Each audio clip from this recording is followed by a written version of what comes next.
Praise the lord. క్రీస్తునందు ప్రియమైన దేవుని బిడ్డలారా, మీకందరికి కూడా యేసు ప్రభు పరిశుద్ధ నామములో శుభములు తెలియపరుస్తున్నాను. దైవ జ్ఞానము ఆధ్యాత్మిక కార్యక్రమంలో అనేకమైనటువంటి విషయాలు అందించబడుతూ ఉన్నాయి. మరి ఇవన్నీ కూడా టీవీతో పాటు యూట్యూబ్లో కూడా అందుబాటులో ఉంటూ ఉన్నాయి. టీవీలో ప్రసారమైనటువంటి యొక్క సందేశాలు యూట్యూబ్లో అందుబాటులో ఉన్నాయి. దైవ జ్ఞానం పాల్ అని టైప్ చేసి సెర్చ్ చేసినట్లయితే ఆ సందేశాలన్నీ కూడా మీరు చూడవచ్చు. వాటిని వినండి. అవి మీకు దీవెనకరంగా ఉన్నట్లయితే ఇతరులకు షేర్ చేయండి, సబ్స్క్రైబ్ చేసుకోండి, లైక్ చేయండి, కామెంట్ చేయండి. ఇలా చేయటం వల్ల మరికొంతమందికి సందేశాలు అందించబడటానికి వీలవుతుంది. మరి గతంలో మనము పేతురు మొదటి పత్రికలో నుంచి యేసుక్రీస్తు ప్రభు తిరిగి లేవటం వల్ల కలిగినటువంటి గొప్ప బ్లెస్సింగ్ ఏంటి అనేటువంటి విషయాన్ని మరి ధ్యానం చేయడం జరిగింది. యేసుక్రీస్తు ప్రభు తిరిగి లేవటం వలన కలిగినటువంటి గొప్ప దీవెన ఏమిటి అంటే, ప్రపంచంలో ఎక్కడా లేని దీవెన, జీవముతో కూడినటువంటి ఒక నిరీక్షణ మనిషికి కలుగుతుంది. ఆయన అది కలిగించటం కోసం తిరిగి లేచాడు అని మనం చూసాం. మరి జీవంతో కూడిన నిరీక్షణ ఒక ఆశ. నాకెవరు సహాయం చేయకపోయినా, నా ప్రాబ్లం ఎక్కడా సాల్వ్ కాకపోయినా, నాకు ఎవరు లేకపోయినా, నాకేమీ లేకపోయినా నాకు యేసు ప్రభు ఉన్నాడు అనేటువంటి ఒక ధీమాతో మనిషి బ్రతికేటువంటి అవకాశాన్ని ఈ పునరుద్ధానం ఇస్తుంది. అందుకే క్రీస్తు పునరుద్ధానం అయ్యాడు. గత 3 సందేశాల్లో కూడా చెప్తూ వచ్చాను. ఆయన ఎందుకు పునరుద్ధానం అయ్యాడంటే, మొదట ప్రపంచానికి తన దైవత్వాన్ని నిరూపించడానికి పునరుద్ధానం అయ్యాడు. రెండవదిగా ఈ ప్రపంచానికి తీర్పు ఉన్నది. మానవులు చనిపోయిన వారంతా ఒక రోజున తిరిగి లేపబడతారు, లేపబడిన వారంతా తీర్పు తీర్చబడతారు. కాబట్టి ఆ తీర్పును తప్పించుకొని అందరూ కూడా ఇప్పుడు బ్రతికున్నటువంటి వారు నరకం తప్పించుకొని, తీర్పును తప్పించుకొని, శిక్షను తప్పించుకొని పరలోకానికి వెళ్ళాలనేటువంటి విషయం, మారు మనసు పొందాలనే విషయం ప్రస్తుతం జీవిస్తున్న సమాజానికి తెలియజేయడం కోసము ఆయన తిరిగి లేచాడనేటువంటి విషయం చెప్పాను. మూడవదిగా, మరి సమాజంలో మనుషులు ప్రతి చిన్న విషయానికి కూడా కృంగిపోతూ, నిరాశపడిపోతూ, దిగులు పడిపోతూ, ఇంకెవరూ నాకు లేరు, నాకు ఏమీ లేదు, నా జీవితం ముగిసిపోయిందని, ఏ ఫెయిల్యూర్ వచ్చినా కూడా దాంతో వారు నిరాశతో చనిపోతున్నారని, అలా చనిపోకుండా వారి జీవితాన్ని కాపాడటం కోసం ఒక భరోసా ఇచ్చేటువంటి దేవుడుగా ఆయన ప్రపంచంలో ప్రతి మనిషికి నేను ఉన్నాను, నేను సజీవంగా ఉన్నాను, నేను నీకు సహాయం చేస్తాను, ఎవరు లేకపోయినా నేనున్నాను, నీకేమి లేకపోయినా నేనున్నాను, నువ్వు ఎన్నిసార్లు ఫెయిల్ అయినా నేను నీకు తోడుకు నేను సక్సెస్ చేస్తాను, దిగులు పడవద్దు అనేటువంటి ఒక అభయాన్ని, ఒక ధైర్యాన్ని, ఒక ధీమాన్ని ప్రతి మనిషికి, విశేషంగా కృంగిపోయిన మనిషికి, నిరాశపడిపోయిన మనిషికి, ఆత్మహత్య ప్రయత్నాలు ఉన్న మనిషికి ఆ ప్రయత్నాల నుంచి రక్షించి జీవితాన్ని ప్రసాదించడం కోసం ఆయన తిరిగి లేచాడనే విషయాన్ని గత సందేశంలో చెప్పడం జరిగింది. మరి ఇదే సందేశాన్ని కొనసాగిస్తూ ఆయన తిరిగి లేవటం వల్ల ఉన్నటువంటి మరొక అద్భుతమైనటువంటి బ్లెస్సింగ్ని నేను ఈరోజు తెలియజేయాలని ఆశిస్తున్నాను. అదే వాక్య భాగాన్ని మనం చదువుకుందాం. పేతురు మొదటి పత్రిక 1వ అధ్యాయము 3-4 వచనాలు. మన ప్రభువుకు యేసుక్రీస్తు తండ్రి అయిన దేవుడు స్తుతింపబడుగాక.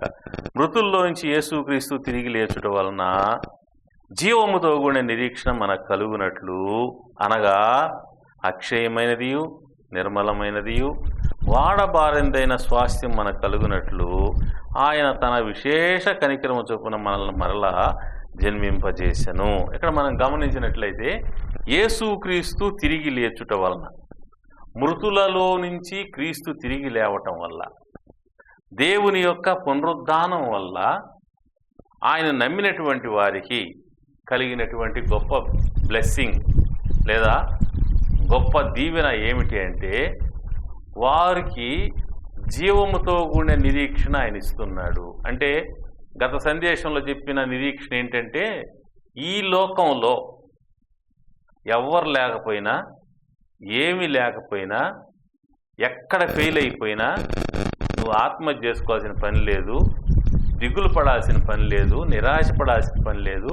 నీకు నేనున్నాను, నిన్ను విడువును, ఎడబాయిని ఎదుగో నేను సజీవుణ్ణి ఉన్నానని ఒక భరోసా మనిషికి ప్రసాదించడానికి క్రీస్తు ప్రభు తిరిగి లేచాడు. కాబట్టి ఎవరైనా అనాథలుగా ఉన్నవారు కానీ, నిరుపేదలుగా అన్నీ పోగొట్టుకున్నవారు కానీ, స్థలాలు పొలాలు వెండి బంగారాలు ఇవన్నీ ఉండి పోగొట్టుకొని ఏమీ లేని వారుగా మారిపోయిన వారు కానీ, డిప్రెషన్లో ఉన్నవారు కానీ, చదువులో ఫెయిల్ అయిన వారు కానీ, ఉద్యోగం దొరక్క ఫెయిల్ అయిన వారు కానీ, వివాహ విషయంలో ఫెయిల్ అయిన వారు కానీ, వివిధ ప్రయత్నాలు చేస్తున్న వాటిలో సక్సెస్ కాని వారు కానీ, వీరందరూ కూడా దిగులు పడకుండా నిరాశ పడకుండా మీకు ఒక ఆశ్రయం ఉన్నాడు, మీకు ఒక సహాయకుడు ఉన్నాడు, ఆయన సర్వశక్తిమంతుడు, ఆయన సజీవుడు అనే విషయాన్ని ఆయన మీకు తెలియజేయడం కోసం తిరిగి లేచి ఆయన మీకోసం సిద్ధంగా ఉన్నాడు.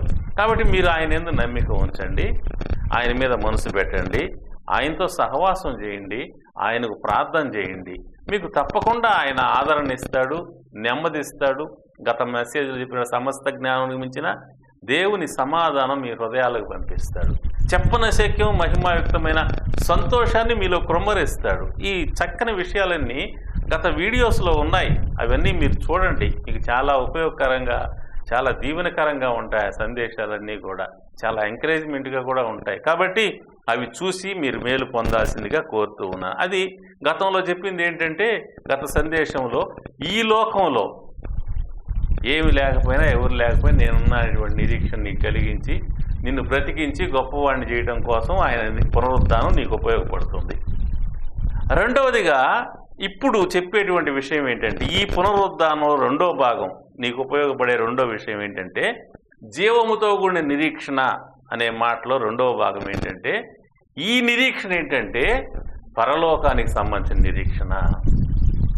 ఒకటేమో భూలోకానికి సంబంధించిన నిరీక్షణ, రెండవదేమో పరలోకానికి సంబంధించిన నిరీక్షణ. అంటే ఈ లోకం తర్వాత పరలోకం ఉంది అనేటువంటి ఆ యొక్క నమ్మకాన్ని లేదా నిరీక్షణను మనిషి కలిగించడం కోసం యేసు ప్రభు తిరిగి లేచారు. తిరిగి లేచిన తర్వాత ఆయన మరలా చనిపోయి ఉంటే మనకు ఆ నిరీక్షణ ఉండదు. యేసు ప్రభు చచ్చిపోయిన వాళ్ళని చాలామంది తిరిగి లేపాడు, కానీ 3 విషయాలే బైబిల్లో రాయబడ్డాయి. వాళ్ళందరి గురించి రాస్తా వస్తే ఇట్లాంటి బైబిల్ చాలా అవసరం అవుతుంది. కానీ యేసు ప్రభు ఏ స్టేజ్లో ఉన్నవారినైనా బ్రతికించుటకు సమర్థుడని చూపించడం కోసం ఒకటేమో అప్పుడే చనిపోయినటువంటి ఒక బిడ్డని తిరిగి లేపటం గురించి రాశారు. రెండోదేమో చనిపోయిన తర్వాత ఒక రోజు తర్వాత సమాధికి తీసుకొని పోతున్నటువంటి ఒక యవ్వన బిడ్డ గురించి యేసు ప్రభు తిరిగి లేవడం రాశారు. మూడోదేమో చచ్చిపోయిన తర్వాత సమాధిలో పెట్టిన 4వ దినమున ఆ బాడీ అనేటువంటిది కుళ్ళు పెట్టినటువంటి 4వ దినమున యేసు ప్రభు వచ్చి ఆ వ్యక్తిని తిరిగి బ్రతికించటము అనేది రాశారు. అంటే చాలా జరిగాయి, కానీ అవన్నీ కూడా దేవుని వాక్యంలో రాయబడలా. ఎందుకంటే అలా రాస్తూ పోతే ఏమవుతుందంటే ఇలాంటి బైబిల్స్ అనేకం రాయాల్సి వస్తుంది. అంత అవసరం లేదు. ఆయన ఏదైనా చేయగలడు అనేటువంటి నమ్మకం కలిగించడం కోసం ఆయన చేసిన కార్యాల్లో ఒక 3 కార్యాలు రాశారు. సో ఈ 3 కూడా తిరిగి లేచారు. తిరిగి లేచిన తర్వాత కొంతకాలానికి మరలా వారి లోకంలో జీవించి లోకయాత్ర ముగించి దేవుడి దగ్గరికి వెళ్ళిపోవడం జరిగింది. యేసు ప్రభు అయితే తిరిగి లేచిన వాడు మరలా చచ్చిపోవాలా. తిరిగి లేచిన వాడు తిరిగి లేచిన తర్వాత మరి శిష్యులు నమ్మలేదు. శిష్యులకు నమ్మించటం కోసము వాళ్ళు అదేదో కల, అదేదో భ్రమో, అదేదో భ్రాంతియో అనుకునే భావనలో వాళ్ళు ఉన్నారు. కాబట్టి వారు అలాంటి భ్రాంతిలో ఉండకుండా ఇది నిజము, ఇది వాస్తవం అని వారు గ్రహించటం కోసము వాళ్ళకి ఆ గ్రహింపు వచ్చేంత వరకు వాళ్ళతో ఉన్నాడు ఆయన. వాళ్ళు ఆయన కొట్టుకొని చూశారు, మాట్లాడి చూశారు, అన్ని విధాలా పరీక్షించారు. పరీక్షించి పరిశీలించి తిరిగి కన్ఫర్మ్ చేసుకోవడానికి 40 డేస్ పట్టింది వాళ్ళ టైము. యేసు ప్రభు చచ్చిపోయి తిరిగి లేచింది ఒక కల కాదు, ఒక భ్రమ కాదు, ఒక మాయ కాదు, ఇది వాస్తవమని అర్థం చేసుకోవడానికి వాళ్ళకి 40 డేస్ పట్టింది. 40 డేస్ పట్టిన తర్వాత అప్పుడు యేసు ప్రభు వాళ్ళకి చెప్పాడు, దగ్గరికి పిలుచుకొని, మీరు సర్వలోకానికి వెళ్ళండి, సర్వ సృష్టికి సువార్తను ప్రకటించండి, తండ్రి యొక్క కుమారుని యొక్క పరిశుద్ధాత్మక నామంలో బాప్తిసం ఇవ్వండి, నేను మీకు ఏ సంగతులు బోధించిన ఇవన్నీ గైకొన్న వారికి ఆజ్ఞ ఇవ్వండి అని చెప్పి మరి వారు చూస్తుండగా దైవలోకానికి వెళ్ళిపోయాడు. ఆరోహణై శరీరంతో ఆరోహణై పరలోకానికి వెళ్ళాడు. సో ఆయన తిరిగి లేవటం వల్ల దేవుడు ఉన్నాడు అని నిజదేవుడు క్రీస్తుని నిరూపించాడు. ఆయన శరీరంతో పరలోకానికి వెళ్ళటం ద్వారా పరలోకం పైన ఒక లోకం ఉందనేటువంటి వాస్తవాన్ని ఆయన నిరూపించాడు. ఇప్పుడు ఆ పరలోకాన్ని గురించిన నిరీక్షణ ఎవరికి ఇస్తున్నాడు ఆయన అంటే, ఆయన నమ్మిన వారికి. క్రీస్తుని నమ్మిన వారు ఎవరైనా సరే, నువ్వు చనిపోతే ఎక్కడికి వెళ్తావంటే పరలోకానికి వెళ్తామంటారు. మిగతా వాళ్ళలో ఎక్కడైనా మనం గమనిస్తే, ప్రపంచంలో ఎవరిని అడిగినా కూడా మిగిలినటువంటి మార్గాల్లో ఉన్నటువంటి వారిని మనం గమనిస్తే చనిపోతే ఎక్కడికి వెళ్తామంటే చెప్పలేరు. కానీ యేసు ప్రభువు నమ్మిన వారు ఖచ్చితంగా చెప్పగలరు. ఎందుకు చెప్పగలరు? ఆయన ఆ భరోసా, ఆ నిరీక్షణ, ఆ నమ్మకము నమ్మిన వారికి ప్రసాదించాడు, వారిలో దాన్ని ఉంచాడు. అందుకనే ఇక్కడ మనం ఈ పేతురు పత్రికలో మనం గమనించినప్పుడు ఆ 3-4 వచనాల్లో, ఆ 4వ వచనంలో అంటాడు కదా, మృతులలో నుంచి యేసుక్రీస్తు తిరిగి లేచుట వలన జీవముతో కూడిన నిరీక్షణ మనకు కలుగునట్లు, మనకు కలిగేటట్టు జీవముతో కూడిన నిరీక్షణ, పరలోకాన్ని గురించిన నిరీక్షణ, పరలోకంలో ఉంటామనే నిరీక్షణ మనకు కలిగిస్తున్నాడు ఆయన పునరుద్ధానం ద్వారా. అందుకు క్రీస్తు ప్రభువు పునరుద్ధానుడు అవటం జరిగింది. కాబట్టి ఈ యొక్క వాక్యం వింటున్నటువంటి వారు గమనించండి, మీరు యేసు ప్రభువుని నమ్మిన వారు ఉన్నారా? నమ్మితే మారు మనసు పొందారా? మారు మనసు పొందితే బాప్తిసం పొందారా? బాప్తిసం పొందినటువంటి మీరు పరలోకం మీద మనసు పెట్టుకొని ఉన్నారా? లేకపోతే మీ మనసు పరలోకం మీద లేకుండా భూలోకం మీద ఉందో ఒకసారి ఆలోచించేయండి. యేసు ప్రభువు చచ్చిపోయాడు, తిరిగి లేచాడు, పైకి వెళ్ళాడు. పైన ఒక ప్రపంచం ఉందని ఆయన నిర్ధారణ చేశాడు. ఆయన నిర్ధారణ చేసిన ప్రపంచం మీద మీ మనసు ఉన్నదా? లేకపోతే ఇంకా అక్కడ మనసు పెట్టకుండా ఈ భూమి మీదే మీరు కొనసాగుతూ ఉన్నారా? దీని మీదే మనసు పెట్టి కొనసాగుతున్నారు? ఒకసారి ఆలోచించేయండి. ఎందుకంటే యేసు ప్రభు రెండోసారి రాబోతున్నాడు.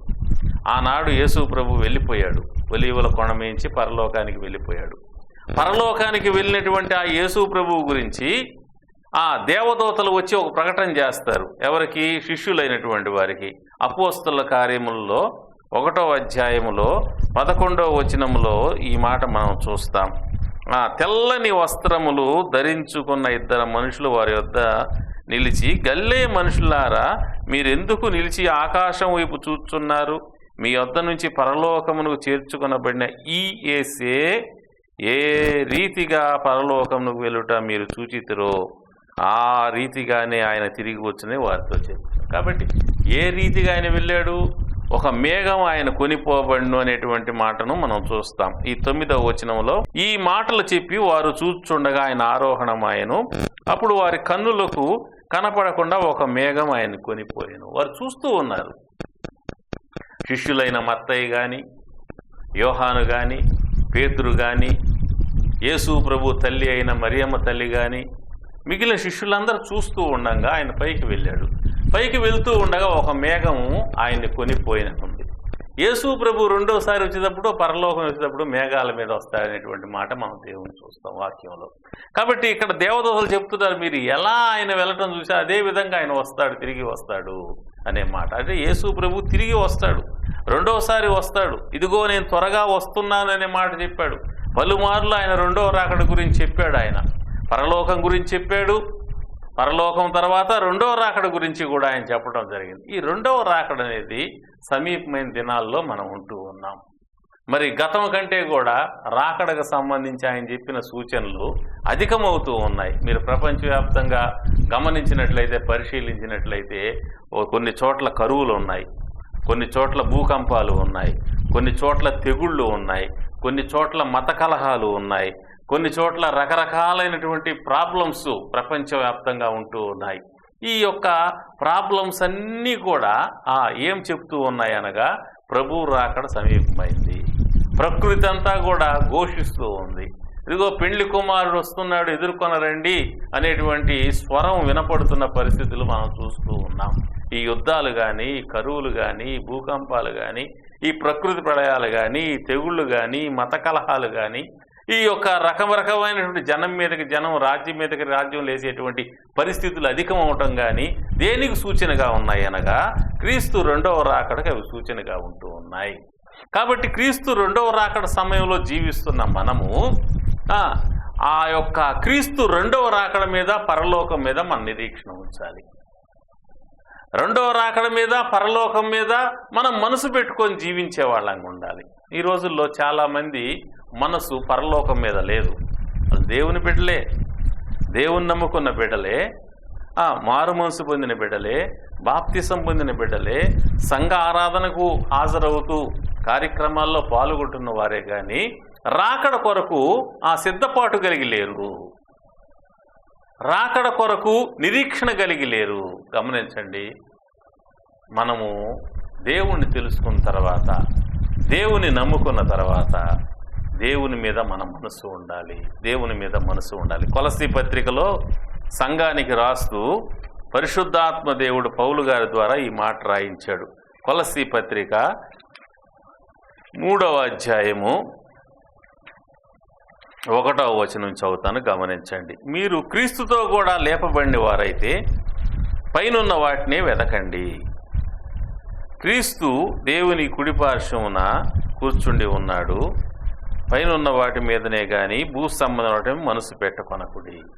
చూడండి, మీరు క్రీస్తుతో కూడా లేపబడిన వారైతే పైనున్న వాటిని వెదకండి. అక్కడ క్రీస్తు దేవుని కుడిపార్శ్వం కూర్చున్నాడు. పైనున్న వాటి మీదనే కానీ భూ సంబంధం వాటి మీద మనసు పెట్టవద్దు. క్రైస్తవులకు లేదా క్రీస్తుని నమ్మిన విశ్వాసులకు ఇవ్వబడినటువంటి మెసేజ్ ఏంటంటే, మీరు క్రీస్తుని నమ్మిన వారైతే, మారు మనసు పొందిన వారైతే, బాప్తిసం పొందిన వారైతే, బాప్తిసం ద్వారా క్రీస్తుతో లేపబడిన వారైతే మీరు పైనున్న వాటి మీదనే మనసు పెట్టండి, క్రీస్తు మీదనే మనసు పెట్టండి, పరలోకం మీద మనసు పెట్టండి. గమనించండి, ఈ రోజున మన మనసు ఎక్కడున్నది? కొంతమంది మనసు చదువు మీద ఉన్నది, కొంతమంది ఉద్యోగం మీద ఉన్నది, కొంతమంది వ్యాపారం మీద ఉన్నది, కొంతమంది స్థలాల మీద ఉన్నది, కొంతమంది పొలాల మీద ఉన్నది, కొంతమంది కోర్టు కేసుల మీద ఉన్నది, కొంతమంది పోలీస్ కేసుల మీద ఉన్నది, కొంతమందికి కుటుంబ సమస్యల మీద ఉన్నది. ఏదేమైనప్పటికీ కూడా మనసు మాత్రం భూమి మీదే ఉంది కానీ పరలోకం లేదనేది వాస్తవం. కాబట్టి ఇప్పుడు మన మనసుని మార్చుకోవాల్సిన అవసరత, ఆ సమయము దగ్గరకు వచ్చాయి. ఇది అనుకూల సమయం మన మనసును మార్చుకోవటానికి, మన మనసును భూ సంబంధం వాటి మీద నుంచి మార్చుకొని పరసంబంధం వాటి మీద పెట్టడానికి ఇది చాలా ముఖ్యమైన సమయంగా ఉంది. ఎందుకంటే ప్రభువు రాకడ దగ్గర పడింది. ఎప్పుడు ఆయన వస్తాడో అన్నట్లుగా ప్రపంచ పరిస్థితులు ఉంటూ ఉన్నాయి. కొంతమంది అయితే ఈ రోజు ఆయన రావచ్చు, రేపు ఆయన రావచ్చు అన్నట్టుగా చెప్తూ ఉన్నారు. మరి మనకి ఆ విషయాలు అనేటువంటివి మనకి దేవుడు మరుగు చేసి పెట్టాడు. ఎందుకంటే ఏ దినాన ఏ గడియ నేను వస్తానో మీరు తెలియదు కాబట్టి మెలకువగా సిద్ధంగా ఉండని చెప్పాడు. ఆయన చెప్పాల టైం, కానీ నేను వచ్చే సమయానికి ఇవి జరుగుతాయని చెప్పాడు. కాబట్టి ఆయన వచ్చే సమయం దగ్గర పడింది. కాబట్టి మనమందరం కూడా మరి ప్రభు యొక్క రాకడ మీద నిరీక్షణ కలిగి ఉండాలి. ప్రభు వచ్చినప్పుడు ఏం జరుగుతుంది? ఎవరైతే యేసు ప్రభువు నమ్ముతారో, ఎవరైతే మారు మనసు పొందుతారో, ఎవరైతే బాప్తిసం పొందుతారో, ఎవరైతే ఆయన కొరకు సిద్ధంగా ఉంటారో వారిని దేవుడు రెప్పపాటు కాలంలో పైకి తీసుకొని వెళ్ళిపోతాడు. క్రీస్తునందు విశ్వాసం ఉంచి చనిపోయినటువంటి బిడ్డలు లేపబడతారు. సజీవంగా ఉన్నటువంటి సిద్ధపడిన సంఘము వారితో కలిసి ఏకముగా ప్రభువుని ఎదుర్కోవటానికి మేఘాల మీద తీసుకొని పోబడుతుంది పైకి. మరి సిద్ధంగా లేనటువంటి వారు ఏమవుతారు? సిద్ధపడని వారు విడిచిపెట్టబడతారు. ఈ విషయము మనం మత్తయి సువార్త 25వ అధ్యాయంలో యేసు ప్రభువు చెప్పిన ఉపమానంలో చూస్తాం. బుద్ధిగల కన్యకలు, బుద్ధి లేని కన్యకలు. ఎవరు లోపలికి వెళ్ళారు పెళ్లి కుమారుడు వచ్చినప్పుడు అంటే సిద్ధపడి ఉన్నటువంటి వారు. ఈ విషయాన్ని మత్తయి సువార్త 25వ అధ్యాయము 10వ వచనంలో మనం చూస్తాం. అక్కడ ఈ విధంగా రాయబడింది: వారు కొనబోవుచుండగా పెండ్లి కుమారుడు వచ్చెను. అప్పుడు సిద్ధపడి ఉన్నవారు అతనితో కూడా పెండ్లి విందికి లోపలికి పోయేది. అంతట తలుపు వేయబడిను. గమనించారా? సిద్ధపడి ఉన్నవారు వెళ్ళిపోయారు. ఒక మంచం మీద ఇద్దరు పండుకో ఉంటారంట. ఒకరేమో వెళ్ళిపోతారు, ఒకరేమో ఉంటారు. ఇద్దరు తిరగలు విసురుతూ ఉంటారు, అంటే ఆ పని చేస్తూ ఉంటారు. ఒకరు వెళ్ళిపోతారు, ఇంకొకరు భూమి మీదే ఉంటారు. ఈ విధంగా ఆ మనుషుల్లో మరి దేవుని నమ్ముకున్న వారిలో కూడా సిద్ధపడకుండా ఉన్నవారు విడిచిపెట్టబడతారు భూమి మీద. ఇది హెచ్చరిక అన్నమాట. అందుకనే దేవుడి ఉపమానం చెప్పాడు. వాళ్ళు కన్యకలు 10 మంది కన్యకలే, 10 మంది కూడా పెళ్లి కుమారుడు కొరకు ఎదురు చూస్తున్న వారే. 10 మందికి పెళ్లి కుమారుడు వస్తాడని తెలుసు. అయితే 5 మందే సిద్ధపడ్డారు, 5 మంది సిద్ధపడలా. వాళ్ళ ప్రిపరేషన్ అనేది పర్ఫెక్ట్గా లేదు, సంపూర్ణంగా లేదు. ఇది చాలా భయం కలిగించేటువంటి విషయం. దేవుని నమ్మిన వారు ఎంత మాత్రం నిర్లక్ష్యంగా ఉండకూడదు అనే హెచ్చరిక ఇక్కడ ఉంది. అందుకనే పౌలు గారు ఫిలిప్పీ సంఘానికి రాస్తూ రక్షణ పొందినటువంటి వారిని గురించి ఈ మాట అంటాడు.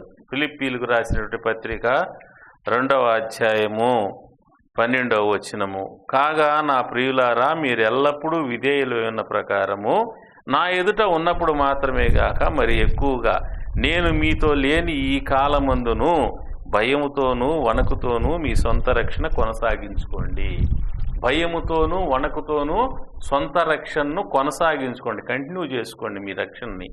రక్షణ విషయంలో భయము వణుకు కలిగి ఉండాలట. ఎందుకు? మనం ఎక్కడైనా నిర్లక్ష్యంగా ఉంటామేమో, ఎక్కడైనా సిద్ధపడకుండా ఉంటామేమో, ఎక్కడైనా మనం మందంగా ఉంటామేమో, ఎక్కడైనా అజాగ్రత్తగా ఉంటామేమో అని మన రక్షణ విషయం మనం జాగ్రత్తగా ఉండాలి. మన దగ్గర ఒక డైమండ్ ఉందనుకోండి, ఆ డైమండ్ ఎంత భద్రంగా పెట్టుకుంటాం. దాన్ని కవర్లో పెట్టి మళ్ళీ పర్సులో పెట్టి ఆడ నుంచి మరలా బ్యాగులో పెట్టి ఆ బ్యాగ్ ఎత్తి గట్టిగా పట్టుకొని మరి అందరూ దేనికి పోవాలన్నా కూడా, ఎక్కడికి పోవాలన్నా, హోటల్కి పోవాలన్నా, బస్సు ఎక్కాలన్నా, రైలు ఎక్కాలన్నా బ్యాగుని గట్టేసుకొని, వీలైతే అవకాశం ఉంటే లోపల అవకాశం ఎక్కడన్నా బట్టల లోపల పెట్టిన అవకాశం అక్కడ పెట్టేసుకొని ఇంత భద్రంగా డైమండ్ను కాపాడుకొని మనం తెచ్చుకుంటాం. ఓకే, అలాగే యాత్రలో ఉన్నటువంటి మనము డైమండ్ కంటే విలువైన రక్షణను కూడా మనం అట కాపాడుకోవాలి. దేవుడు రక్షణ ఇచ్చాడు. అయితే చాలామంది రక్షణలోకి బ్యాక్ అవుతారు. కొన్ని కష్టాలు రావటం వల్ల, శ్రమలు రావటం వల్ల, సమస్యలు రావటం వల్ల, కుటుంబంలో ఇబ్బందులు రావటం వల్ల, ఆర్థిక సమస్యలు రావటం వల్ల, అప్పుల సమస్యలు రావటం వల్ల, ఉద్యోగ సమస్యలు రావటం వల్ల, వివాహ సమస్యలు రావటం వల్ల, సంతాన సమస్యలు రావటం వల్ల, ఈ ఐహిక విచారాల వల్ల, ఈ భౌతిక సమస్యల వల్ల వాళ్ళు ఏమవుతారంటే దేవుణ్ణి నమ్మి మారు మనసు పొంది బాప్తీసం పొంది వెలుగులోకి వచ్చినప్పటికి కూడా వెలుగులో నిలబడకుండా తిరిగి బ్యాక్ అయ్యి చీకట్లోకి వెళ్ళిపోతారు. గమనించండి, ఈ వాక్యం వింటున్నటువంటి వాళ్ళు అలాగే ఎవరైనా వెనక్కి వెళ్ళిపోయిన వాళ్ళు ఉంటే, యేసు ప్రభువుని వదిలిపెట్టేసి, ప్రార్థన వదిలిపెట్టేసి, ఆ చర్చిని వదిలిపెట్టేసి, జీవము గల దేవుని సహవాసాన్ని వదిలిపెట్టి ఏ కారణం చేదని దేవుడికి దూరంగా ఉంటే, దేవునికి భిన్నమైన మార్గాల్లో మీ ప్రయాణం చేస్తూ ఉంటే తిరిగి ఈరోజు రండి. ప్రభు వస్తున్నాడు, ఇప్పుడైనా రండి. తప్పిపోయిన కుమారుడు తాను తప్పిపోయినటువంటి పరిస్థితిలో తిరిగి తండ్రి దగ్గరికి రాగా తండ్రి అతను నెట్టేలా, తండ్రి అతని దగ్గరికి తీసుకున్నాడు. అతను శుభ్రం చేశాడు, ప్రశస్త వస్త్రం ధరింపజేశాడు, ఉంగరం ధరింపజేశాడు, చక్కగా అతనికి విందు చేయించాడు, అతను తీసుకుపోయి సింహాసనం మీద కూర్చొని పెట్టాడు. ఇదిగో ఈ నా కుమారుడు చనిపోయి మరలా బ్రతికాడు, తప్పిపోయి దొరికాడు, సంతోషించాడు. నీవు తిరిగి వస్తే సంతోషిస్తాడు దేవుడు. ఒకవేళ ఒకప్పుడు నువ్వు దేవుని బిడ్డగా ఉండి, ప్రార్థనకు వచ్చే వ్యక్తిగా ఉండి, చర్చికి వచ్చే వ్యక్తిగా ఉండి, ప్రార్థనలు చేస్తూ, పాటలు పాడుతూ, ఆరాధన చేస్తూ, దైవ కార్యక్రమాల్లో పాల్గొంటున్న వ్యక్తిపై ఉండి ఏదో ఒక సమస్య వల్ల నీవు బ్యాక్కి వెళ్ళిపోయి తిరిగి దేవునికి భిన్నమైన మార్గంలో జీవిస్తూ ఉన్నావేమో. ఇది దేవుడు పిలుపు, ప్రేమ కలిగిన తండ్రి పిలుపు. దేవుడి దగ్గరికి తిరిగి రా. దేవుడు నీ కొరకు ఎదురు చూస్తున్నాడు. భ్రష్టులైన బిడ్డలారా తిరిగి రండి, మీ అవిశ్వాసాన్ని నేను బాగు చేస్తానంటాడు.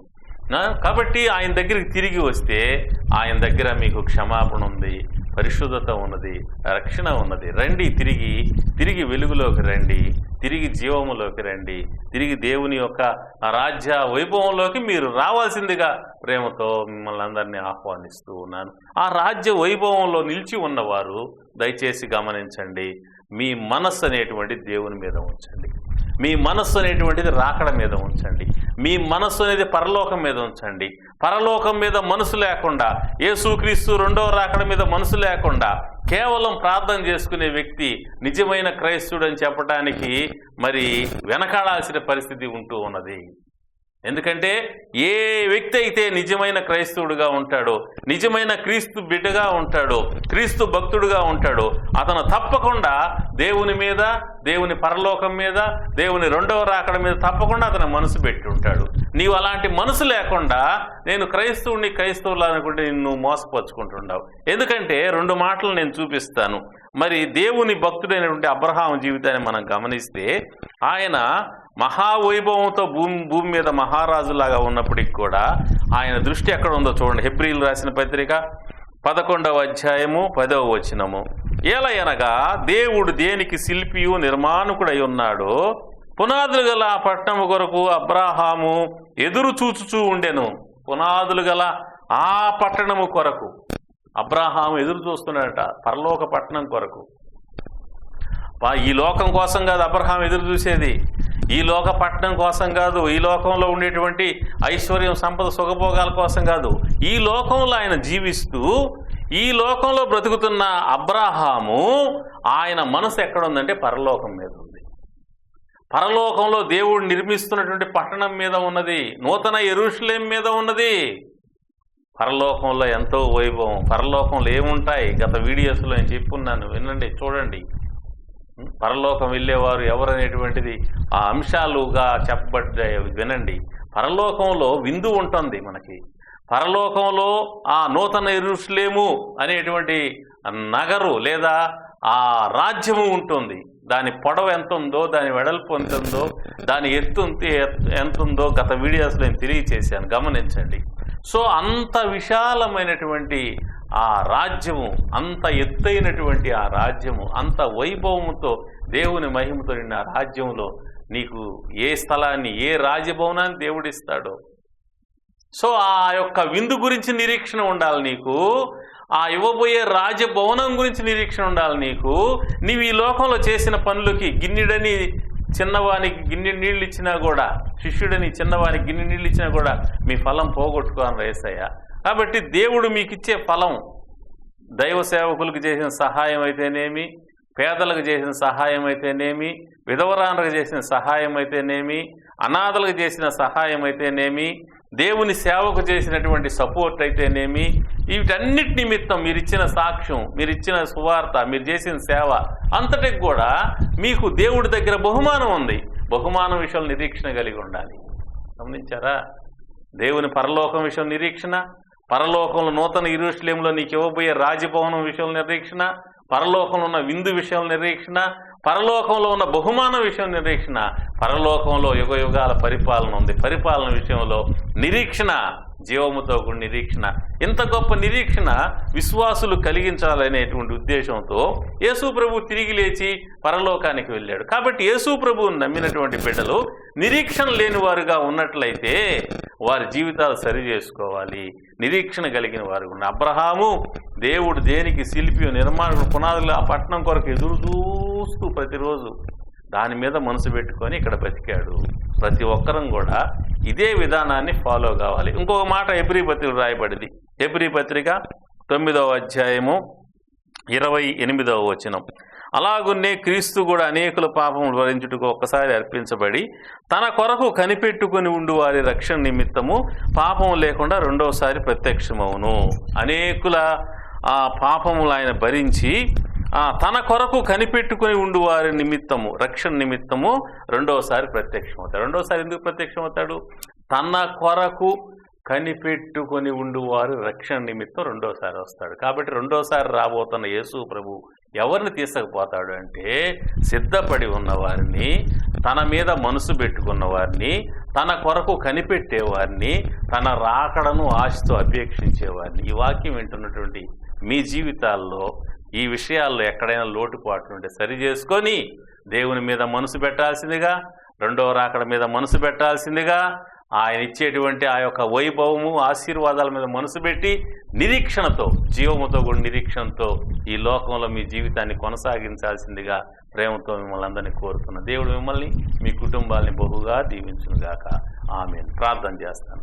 ప్రేమ కలిగిన తండ్రి, ఈ వాక్యం విన్న బిడ్డలందరి జీవితాలు, కుటుంబాలు కలిగిన సమస్తాన్ని దీవించి, రక్షణ లేని వారిని రక్షించమని, రక్షింపబడిన వారిని స్థిరపరిచి నిలబెట్టి నీ కొరకు సిద్ధపరచమని, పడిపోయిన వారిని లేవనెత్తి తిరిగి నీ దగ్గరికి తీసుకొని వచ్చి వారిని సిద్ధపరచమని, ఏ ఒక్కరు నశించి నరకానికి వెళ్లకుండా ప్రతి ఒక్కరిని రక్షించమని కోరుకుంటూ, స్పాన్సర్ చేసిన మీ దాసుని కుటుంబాన్ని దీవించమని కోరుకుంటూ, ప్రజలందరి జీవితాలు, కుటుంబాల నివాసాలను ఆశీర్వదించి వారి బాధలన్నీ పోగొట్టి నెమ్మది కలిగించి నిత్య జీవమును గురించి నిరీక్షణతో ఈ లోకంలో వారు సంతోషంగా బ్రతికేలాగా ఆశీర్వదించమని, స్వస్థపరచమని, బలపరచమని, దీవించమని యేసు ప్రభు దివ్యనామంలో ప్రార్థించి స్తుతించి వేడుకుంటున్నాను తండ్రి. ఆమేన్. తండ్రి, కుమార, పరిశుద్ధాత్మ త్రియేక దేవుని సన్నిధి, సమాధానం, సకల దీవెనలు మీకు, మీ కుటుంబాలు, మీకు కలిగిన సమస్తమునకు సదాకాలం తోడయుండుగాక. ఆమేన్.